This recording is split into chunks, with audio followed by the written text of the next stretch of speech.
आज का हमारा समय आपकी टेक्स्ट बुक के पेज नंबर 122 का क्वेश्चन नंबर 12 है। ये कोई धनंजय लाइब्रेरी है, उनकी रिसिप्ट्स एंड पेमेंट अकाउंट आपको दिए और कुछ एडजस्टमेंट्स दिए हैं। आज के समय स्पेशल ये है कि आपको लास्ट ईयर की बैलेंस शीट भी बनानी है। अब लास्ट ईयर की बैलेंस शीट क्यों बनानी है आपको? क्योंकि इस सम में आप पूरा सम देख लीजिए, कहीं भी आपको कैपिटल नहीं दिया है। आप करंट ईयर की बैलेंस शीट में कैपिटल अकाउंट लिखते हैं वो, लेकिन यहाँ पे कहीं दिया नहीं है। So to find out the capital account we have to prepare the balance sheet of the last year. आप क्या करेंगे, लास्ट ईयर की बैलेंस शीट बनाएंगे और उसमें एसेट्स एसेट साइड लिखने हैं और लायबिलिटीज़ लायबिलिटी साइड लिखनी है, और बैलेंस शीट का जो बैलेंसिंग फिगर होगा वो आपका कैपिटल होगा। ठीक है, और वो कैपिटल फाइंड आउट करने के लिए ही आप बैलेंस शीट बना रहे हैं लास्ट ईयर की। अगर आपके क्वेश्चन में कैपिटल दिया होगा तो आपको लास्ट ईयर की बैलेंस शीट बनाने की कोई ज़रूरत नहीं है। ठीक है, सो आपको करंट ईयर की बैलेंस शीट तो बनानी ही है, इनकम और एक्सपेंडिचर अकाउंट भी बनाना ही है, और उसके साथ में आपको लास्ट ईयर की बैलेंस शीट भी बनानी है। ठीक है, सो अब हम सम स्टार्ट करना रीड करते हैं। मैं पेमेंट साइड से रीड कर रहा हूँ। फर्स्ट इज सैलरी, तो ये हम एक्सपेंडिचर में लिखेंगे। रेंट हम एक्सपेंडिचर में लिखेंगे। इन्वेस्टमेंट हमारा एसेट्स है, ये हम बैलेंस शीट में लिखेंगे। स्टेशनरी एक्सपेंसेस है, इसको हम एक्सपेंडिचर में लिखेंगे। इलेक्ट्रिसिटी चार्जेस भी एक्सपेंसेस है। बुक्स एसेट्स है, बैलेंस शीट में लिखेंगे। और ये आउटस्टैंडिंग एक्सपेंस थी लास्ट ईयर, क्योंकि आपका जो रनिंग ईयर है ये 2019-20 है। 2020 में ईयर एंड हो रहा है, मतलब आपका ईयर स्टार्ट होगा 2019 में, और आपने पिछले साल के एक्सपेंसेस अब पे किए, तो ये करंट ईयर के एक्सपेंस नहीं है, तो ये एक्सपेंडिचर अकाउंट में नहीं आएगा। रीज़न, एक्सपेंडिचर अकाउंट में आप ओनली करंट ईयर के एक्सपेंसेस लिखते हैं, तो ये आपको एक्सपेंडिचर अकाउंट में नहीं लिखना है, लेकिन ये लास्ट ईयर की बैलेंस शीट में आ जाएगा।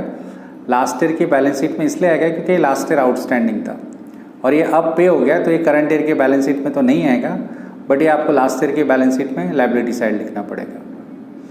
बैलेंस कैरिड डाउन मतलब ये कैश अकाउंट का बैलेंस है। इस साल के एंड में आपके पास 4650 कैश बचा है, ये बैलेंस शीट में एसेट साइड आप लिखेंगे। उसके बाद हम रिसिप्ट साइड पे आ रहे हैं, तो यहाँ पे बैलेंस ब्रॉट डाउन बोला है, ये मतलब कैश अकाउंट का ओपनिंग बैलेंस है। इस ईयर के स्टार्ट में आपके पास 5000 कैश बैलेंस है, मतलब ये लास्ट ईयर का क्लोजिंग है। करंट ईयर का जो ओपनिंग होता है वो लास्ट ईयर का क्लोजिंग होता है, तो अगर आप लास्ट ईयर की बैलेंस शीट बना रहे हैं तो उसमें ये लिखना पड़ेगा। अगर हम बैलेंस शीट नहीं बना रहे होते तो ये कहीं नहीं आता था, ये लास्ट ईयर की बैलेंस शीट में एसेट साइड आएगा। नेक्स्ट है एडमिशन फीस इनकम है, सब्सक्रिप्शन इनकम है, lecture hall higher charges. Higher charges मतलब रेंट। आपके पास कुछ हॉल है, लेक्चर हॉल है, वो आपने किसी को रेंट पे दिया था और उससे आपको रेंट मिला 4200, तो ये आपका इनकम है। मिसलिनियस इनकम भी इनकम है, और इंटरेस्ट ऑन इन्वेस्टमेंट भी आपका इनकम है। ठीक है, अब हम एडजस्टमेंट रीड करते हैं। यहाँ पे बोला है the following information is also made available to you. 31 मार्च 2019 को आपके पास कुछ एसेट्स पहले से ही थे, पिछले साल के एंड में आपके पास कुछ एसेट्स पहले से ही थे, तो ये आप बैलेंस शीट में एसेट साइड लिखेंगे, और अगर इनमें कुछ परचेजेस हुई है तो करंट ईयर की बैलेंस शीट में ऐड करके लिखेंगे। आपके पास थी बुक्स 50,000, फर्नीचर 6000 एंड मशीनरी 30,000, ये तीनों हम लास्ट ईयर की बैलेंस शीट में एसेट साइड लिखेंगे, प्लस करंट ईयर की बैलेंस शीट में भी लिखेंगे। अगर कुछ परचेज हुई तो ऐड करेंगे, अदरवाइज अगर डिप्रिशिएशन है तो डिप्रिशिएशन माइनस करके लिखेंगे। नेक्स्ट एडजस्टमेंट है subscription receive in advance amounted to ₹500, मतलब आपको करंट ईयर में 500 रुपीज़ सब्सक्रिप्शन एडवांस में मिला है, तो ये जो टोटल 20,000 मिला है इसमें 500 नेक्स्ट कमिंग ईयर के लिए मिला है, तो वो करंट ईयर का इनकम नहीं है। So to find out the current year's income we will deduct this 500 from 20,000 rupees. अच्छा, ये सब्सक्रिप्शन रिसीव इन एडवांस है, तो इसकी सेकेंड इफेक्ट भी आएगी, ये आपके लिए लायबिलिटी है। Income received in advance is liability. Income receivable is assets, but income which is received in advance is a liability, तो आप इसको बैलेंस शीट में लायबिलिटी साइड लिखेंगे। नेक्स्ट एडजस्टमेंट है outstanding salary and rent. Salary और rent पे मैं टिक कर देता हूँ, इन पे एडजस्टमेंट है, और आपको पता है आउटस्टैंडिंग है तो उसमें ऐड होगा, और सेकेंड इफेक्ट बैलेंस शीट में लायबिलिटी साइड आएगी। मैंने सब्सक्रिप्शन पे भी टिक कर दिया है। 50% of admission fees should be capitalised. आपको ये जो एडमिशन फीस मिला है यहाँ पे, इसका आधा अमाउंट आप कैपिटल में ऐड करेंगे, और रिमेनिंग हाफ हम इसको इनकम करके शो करेंगे। नेक्स्ट है furniture to be depreciated by 10%, तो हमारा फर्नीचर यहाँ पे कुछ 6500 है, इसको हम 10% डिप्रिशिएट करेंगे, 650 समथिंग कुछ होगा। Library books are purchase on 1 अप्रैल, मतलब जब ईयर स्टार्ट हुआ था 1 अप्रैल मतलब starting date of the year, उसी दिन आपने खरीद लिया था, तो उस पर जो डिप्रिसिएशन आएगा पूरे ईयर का आएगा। यहाँ पे देखिए आपने जो लाइब्रेरी बुक्स थे 5000, इन पे पूरे ईयर का डिप्रिसिएशन आएगा। और ये बुक्स आपके पास 50,000 पहले से ही थे, इस पे तो पूरे ईयर का आएगा ही आएगा, प्लस ये 5,000 पे भी 12 मंथ्स डिप्रिसिएशन होगा, क्योंकि आपने start of the year first date of the year में ये बुक्स खरीद ली थी। अगर आप 6 मंथ से अलग डेट को खरीदते तो अकॉर्डिंग टू द डेट इस पर डिप्रिसिएशन आता, बट आप अब इसमें पूरे ईयर का डिप्रिसिएशन लेंगे क्योंकि 1 अप्रैल को परचेज किया है। लास्ट एडजस्टमेंट है, इन्वेस्टमेंट वेयर परचेज ऑन 1 अप्रैल 2019, मतलब इन्वेस्टमेंट भी आपने स्टार्ट ऑफ द ईयर जिस दिन शुरू हुआ उसी दिन खरीद लिए थे, और उस पर 20% इंटरेस्ट है। तो आप देखिए यहाँ पे आपका इन्वेस्टमेंट है 6,000, ठीक है, 6,000 पे 20% इंटरेस्ट और पूरे ईयर का मिलेगा। रीज़न ये है कि आपने अप्रैल में परचेस किया था, आपने इन्वेस्टमेंट अप्रैल में परचेस कर लिया था और 31 मार्च आपकी ईयर एंडिंग डेट है, तो इन्वेस्टमेंट परचेस करके आपको 12 मंथ्स हो गया। So that mean you will receive interest for the entire year on investment. तो 6,000 पे आप 20% कैलकुलेट करोगे for entire year, that will be 1200। अगर आप कैलकुलेट करते हैं इंटरेस्ट ऑन इन्वेस्टमेंट 6,000 इंटू 20/100, तो वो आपको 1200 रुपये मिलेगा। मतलब जो आपने इन्वेस्टमेंट खरीदा है 6,000, इस पर आपको 1200 रुपीज़ इंटरेस्ट मिलना चाहिए, जबकि आपको मिला कितना है 900। देखिए रिसिप्ट साइड में इंटरेस्ट ऑन इन्वेस्टमेंट आपको 900 दिया है, इसका ये मतलब बनता है कि 300 इज स्टिल रिसीवेबल, 300 रुपये मिलना बाकी है। तो हम इसकी इफेक्ट क्या करेंगे, इंटरेस्ट ऑन इन्वेस्टमेंट में 300 रुपये ऐड करेंगे, और सेकेंड इफेक्ट 300 रुपये मिलना बाकी है तो वो हमारे लिए एसेट्स है, तो उसको हम बैलेंस शीट में एसेट साइड लिखेंगे। तो आई होप आपको ये दोनों एडजस्टमेंट समझ गया होगा। मैं एक बार फिर से क्लियर करता हूँ। हमने इन्वेस्टमेंट 6,000 के परचेस किए और ईयर के स्टार्ट में परचेस कर लिए थे, तो इस पे आपको पूरे ईयर का इंटरेस्ट रिसीव होगा। तो 6,000 पे अगर आप 20% कैलकुलेट कर रहे हैं तो आपको 1200 रुपीज़ इंटरेस्ट मिलना चाहिए था। 6,000 इंटू 20/100 आप कैलकुलेट करेंगे तो आपको 1200 मिलेगा। तो 1200 मिलना चाहिए था, बट आपको मिला कितना है 900 रुपीज़, मतलब 300 रुपीज़ अभी भी मिलना बाकी है, तो वो इनकम में ऐड होगा और दूसरी effect balance sheet asset side आएगी।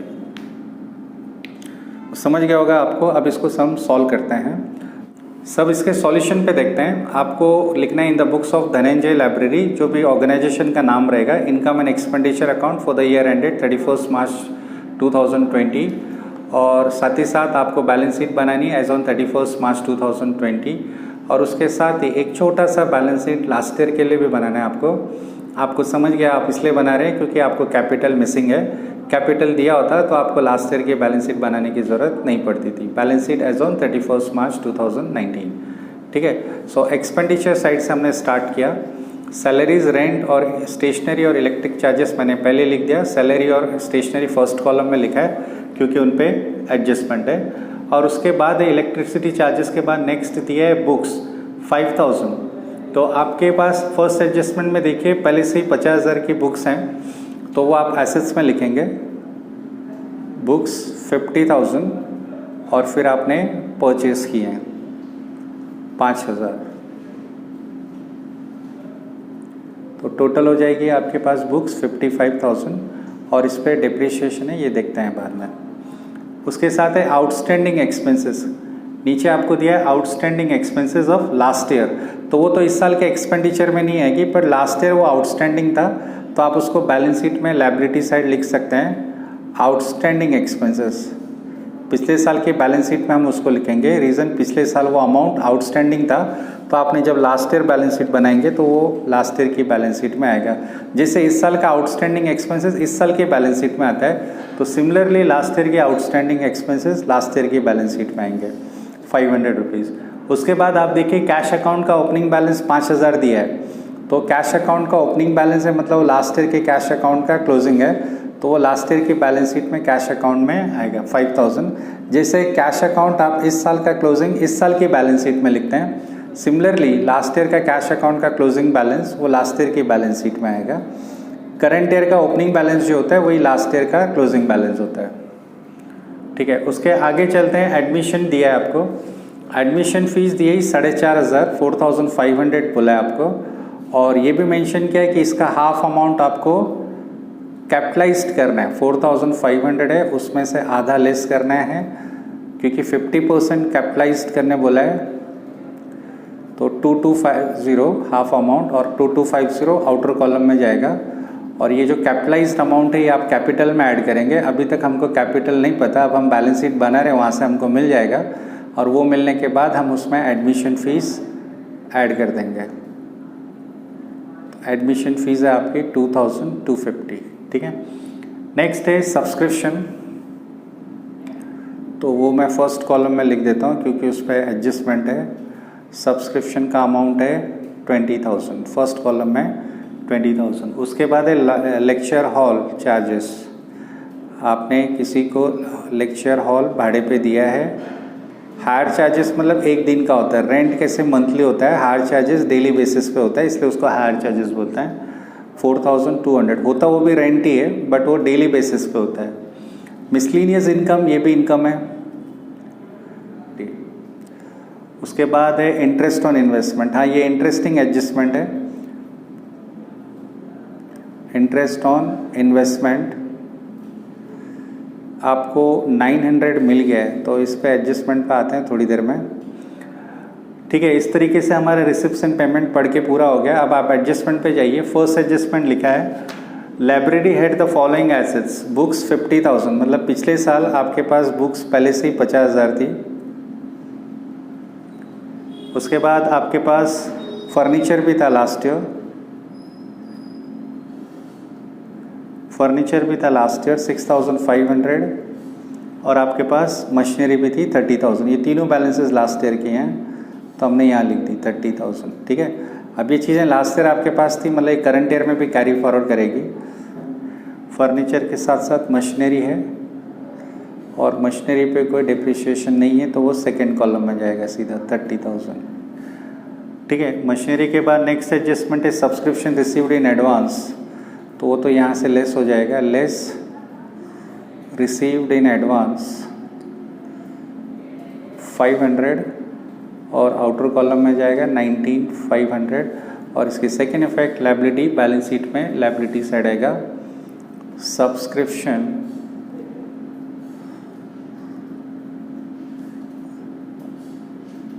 रिसीव्ड इन एडवांस 500, जो सब्सक्रिप्शन एडवांस में मिला है वो लायबिलिटी है।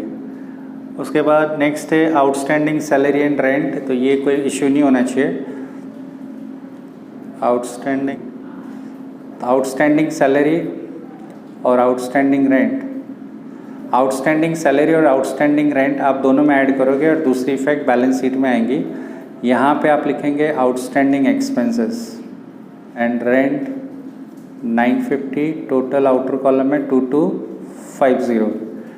उसके फर्नीचर को डिप्रिशिएट करना है, लेस डिप्रिशिएशन, फर्नीचर का डिप्रिशिएशन है 10%, तो 650 आउटर कॉलम में आ जाएगा 5850। और बुक्स का डिप्रिशिएशन है 10%,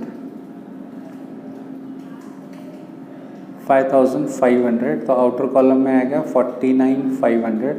और डिप्रिशिएशन की सेकेंड इफेक्ट आप एक्सपेंडिचर में लिखेंगे, दोनों का डिप्रिशिएशन 6150 टोटल करके आपके आउटर कॉलम में आ गया। अब इन्वेस्टमेंट पे, वो जो इन्वेस्टमेंट खरीदा आपने 6,000 रुपये का, तो उसकी एक वर्किंग देख लेते हैं। इंटरेस्ट ऑन इन्वेस्टमेंट वो ऐसा है कि आपने 6,000 का इन्वेस्टमेंट खरीदा, साल के स्टार्ट में खरीदा, रेट ऑफ इंटरेस्ट है, सॉरी, आपने इंटरेस्ट ऑन इन्वेस्टमेंट कैलकुलेट करना है 6,000 पे 20%, जो कि 1,200 होता है, पूरे ईयर का लेना है आपको 1,200, और आपको मिला कितना है 900। इसका मतलब ये बनता है कि 300 रुपये अभी भी मिलना बाकी है, तो आप लिखेंगे रिसीवेबल 300 और आउटर कॉलम में चला जाएगा 1,200। और इंटरेस्ट रिसीवेबल है तो ये हमारे लिए एसेट्स है, हम बैलेंस शीट में लिखेंगे इंटरेस्ट ऑन इन्वेस्टमेंट रिसीवेबल, मतलब मिलना बाकी है 300 रुपीज़। सो इस तरीके से हमारा पूरा सम हो गया। एक खाली लास्ट में टोटल करने से पहले आपको कैपिटल अभी तक नहीं मिला तो कोई प्रॉब्लम नहीं, अब हम इनकी टोटल करेंगे तो ये जो भी टोटल हो रही है 80, 86, 91,500। एसेट साइड की टोटल है 91,500 और लायबिलिटीज़ में 500 है, तो 91,000 का डिफरेंस है और इसको हम लिखेंगे कैपिटल। और ब्रैकेट में लिखिए बैलेंसिंग फिगर, मतलब डिफरेंस आया ये आपका 91,000 और कैपिटल यहाँ पे करंट ईयर की बैलेंस शीट में आ गया। 91 ढूंढा कैसे हमने, लास्ट ईयर की बैलेंस शीट बनाई, सारे लास्ट ईयर के एसेट्स एसेट साइड लिखे, लाइबिलिटीज़ में खाली आउटस्टैंडिंग एक्सपेंस था और जो भी डिफरेंस आया वो हमारा कैपिटल हो गया।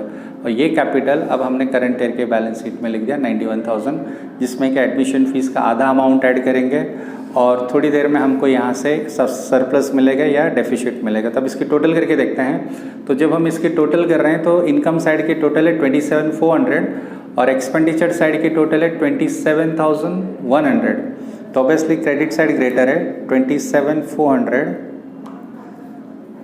जो ग्रेटर टोटल है वो दोनों साइड लिखेंगे और ये टोटल है 27,100।